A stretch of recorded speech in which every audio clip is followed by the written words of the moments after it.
Francisca Nadea dengan NIM 2120029 dari kelas A 1901. Di sini saya akan mempresentasikan patofisiologi penyakit degeneratif dengan tema proses stroke hemoragik. Nah, berbicara tentang stroke, tentunya sudah sangat familiar.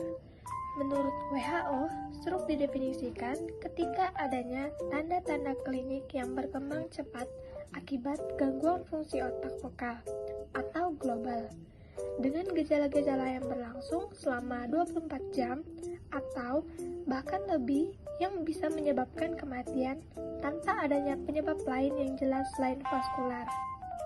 Nah, di dalam video ini kita akan membahas tentang stroke hemoragik.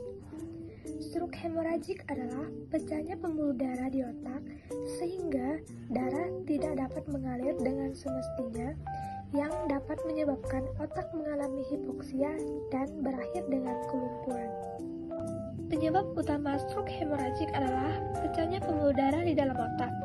Nah, ada 4 yang memicunya antara lain. Yang pertama, hipertensi. Yang kedua, penyakit liver. Yang ketiga, tumor otak. Dan yang terakhir, ketidaknormalan pembuluh darah sejak lahir. Patofisiologi stroke hemoragik terbagi menjadi 2 jenis. Yang pertama, perdarahan intracerebral. Yang kedua, perdarahan subarachnoid. Nah, kita akan bahas satu persatu. Yang pertama, perdarahan intracerebral, yaitu pecahnya pembuluh darah dan darah masuk ke dalam jaringan yang menyebabkan sel-sel otak mati, sehingga berdampak pada kerja otak berhenti. Penyebab terseringnya adalah hipertensi. Yang kedua, perdarahan subarachnoid, pecahnya pembuluh darah yang berdekatan dengan permukaan otak dan darah bocor di antara otak dan tulang tengkorak. Penyebabnya bisa berbeda-beda, tetapi biasanya karena pecahnya aneurisma. Proses terjadinya stroke hemoragik. Stroke hemoragik terjadi ketika perdarahan di dalam otak yang disebabkan oleh pecahnya pembuluh darah di otak.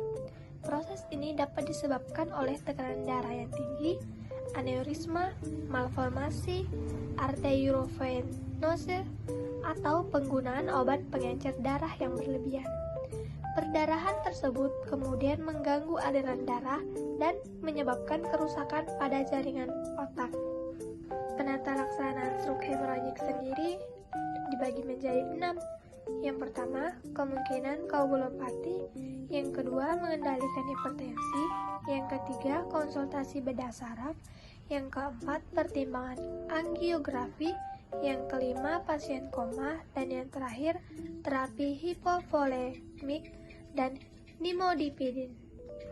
Untuk mencegah stroke hemoragik, yakni dengan mengatur pola makan yang teratur dan pemilihan makanan yang beragam, lakukan olahraga yang rutin, tidak mengkonsumsi minuman yang beralkohol, dan menggunakan obat-obatan dan juga tidak merokok. Oke guys, sekian video presentasi saya. Terima kasih.